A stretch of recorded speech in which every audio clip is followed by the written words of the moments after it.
Balikpapan. Oke, saya nanya pada Anda pasti tahu ya, ketika Anda masa kecil ya, anggap aja saya menganggap Anda lahir tahun 98-an ya, 97, 98 ya. Lalu Anda bisa lihat nggak, tahun 2005 wajah Balikpapan seperti apa? Tahun 2010 wajah kota Balikpapan seperti apa? Tahun 2015 wajah Balikpapan seperti apa? Dan terakhir Anda lihat wajah Balikpapan seperti apa kotanya? Pasti ada perubahan, ya kan? Perubahan yang kita pelajari dalam politik spasial bukan perubahan istilahnya, tapi praktek spasial itu berubah. Praktek spasial, investor membutuhkan tempat untuk kegiatan ekonomi produktifnya. Investor butuh ruang, butuh tempat untuk bangun pabrik. Investor butuh tempat untuk membangun mall. Apa yang dilakukan di Balikpapan? Pasti penggusuran. Kalau nggak penggusuran apa? Tukar guling. Ya, kenapa dinamakan tukar guling? Saya juga nggak tahu. Kenapa nggak dibilang tukar bantal? Gitu ya. Guyonannya gitu. Kenapa tukar guling? Gitu ya. Ya. Terus selain penggusuran, ini yang kemudian nanti menimbulkan konflik, yang menimbulkan sengketa. Padahal sudah nggak ada masalah. Ruang mau diapakan sih nggak ada masalah. Kan Anda senang ya kalau di Balikpapan ada mall ya, di Balikpapan ada apartemen, di Balikpapan ada hotel bintang 5 mewah dan sebagainya.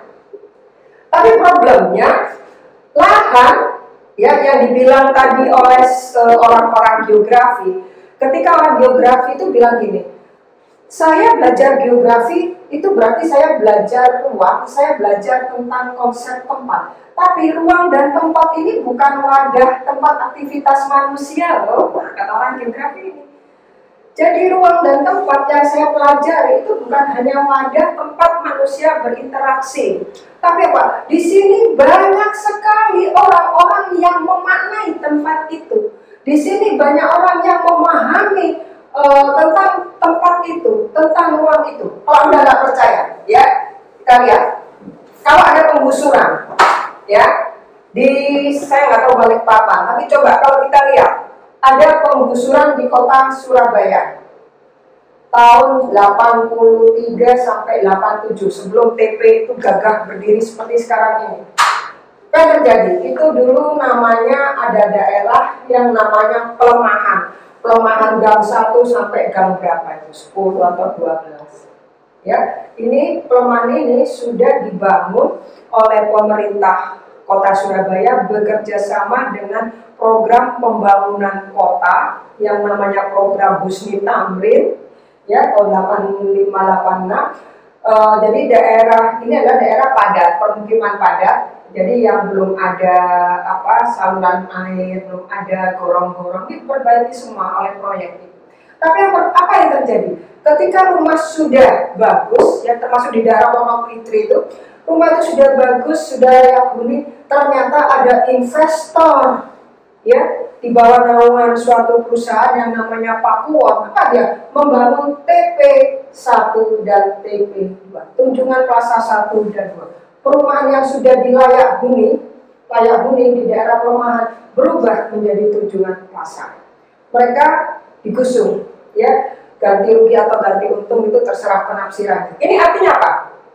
Bahwa kata orang ahli geografi, jadi di pelemahan ini sebenarnya bukan hanya sekedar rumah tinggal, ya, tapi di sini adalah suatu perkampungan dari banyak orang, dari banyak suku, dari banyak etnis yang ada di pelemahan ini. Sehingga, ini saya katakan, sehingga ketika ada investor yang mau menggusur permukiman penduduk yang pada di daerah pelemahan, maka mereka harus apa? Harus menyiapkan pesangon.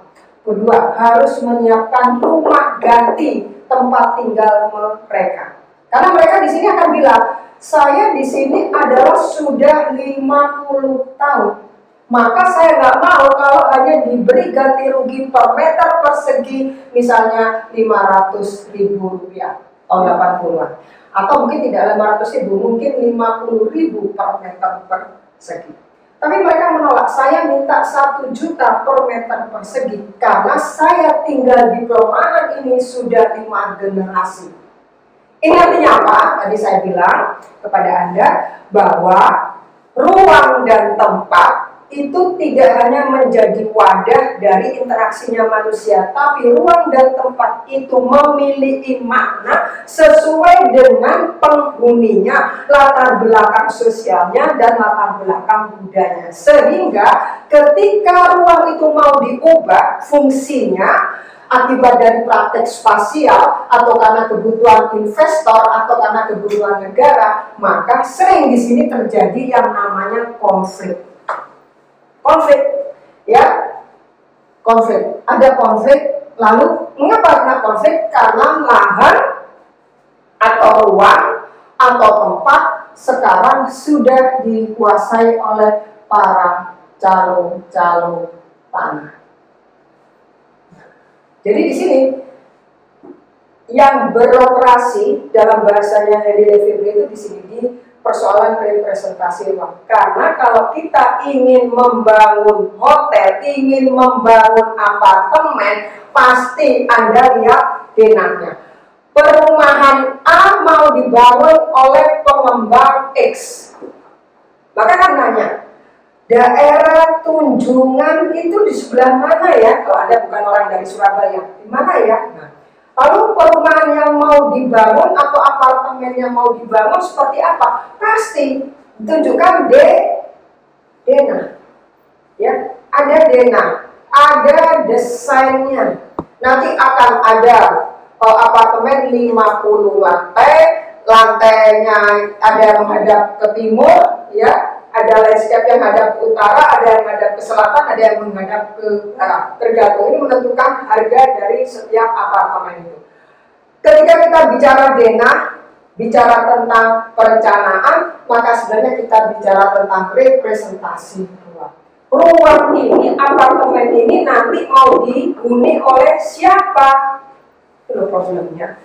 Kalau rumah ini mau dihuni oleh orang kaya, maka ruang dan tempat itu harus benar-benar dimaknai sebagai ruang tempat tinggal yang nyaman, yang sesuai dengan orang yang akan membeli, sesuai dengan orang yang ditarget akan membeli dan akan menghuni apartemen itu.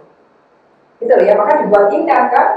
Ya, misalnya kita lihat apartemen yang ada di Puncak Kertajaya, itu kan kelas menengah ke atas, jadi dibuat bagus gitu ya. Atau apartemen yang ada di wilayah East Coast yang menghadap ke dengan landscape atau pemandangan yang menghadap ke Suramadu, jembatan Suramadu itu kan berbeda gitu. Itu apartemennya orang-orang menengah ke atas. Ini artinya apa? Ini ya. Jadi ketika kita akan memproduksi ruang, ya, maka di sini kita harus tahu ini ruang buat praktek spasialnya siapa. Lalu ketika ini kita sudah merancang ruang, merancang gedung, merancang mall, merancang hotel, merancang pabrik, ini sebenarnya untuk apa, orangnya siapa, bagaimana model bangunannya, arsiteknya, lalu denahnya bagaimana, desainnya seperti apa, modalnya berapa, ini ada di sini. Nah, ruang representasi ini yang nanti akan terlihat. Kalau apartemen berarti adalah ruang yang akan digunakan oleh orang-orang kelas menengah atas, dan itu maka harganya harus tinggi. Sehingga kalau kita akan membangun itu berarti kita harus cari wilayah yang strategis. Karena ini tempat tinggalnya orang-orang menengah ke atas. Tapi kalau untuk tempat tinggalnya orang-orang menengah ke bawah atau kelas sosial ekonomi rendah, maka kita tidak perlu mencari ruang yang strategis, tidak perlu melakukan penggusuran mencari tempat-tempat strategis dari wilayah yang sudah ada atau daerah yang sudah ada, tapi cukup di pinggiran, di wilayah-wilayah pinggiran yang sesak, yang padat, tapi kita bangun rumah atau rumah tinggal yang seolah-olah itu mirip dengan apartemen dan disebut akhirnya dengan rusunawa. Jadi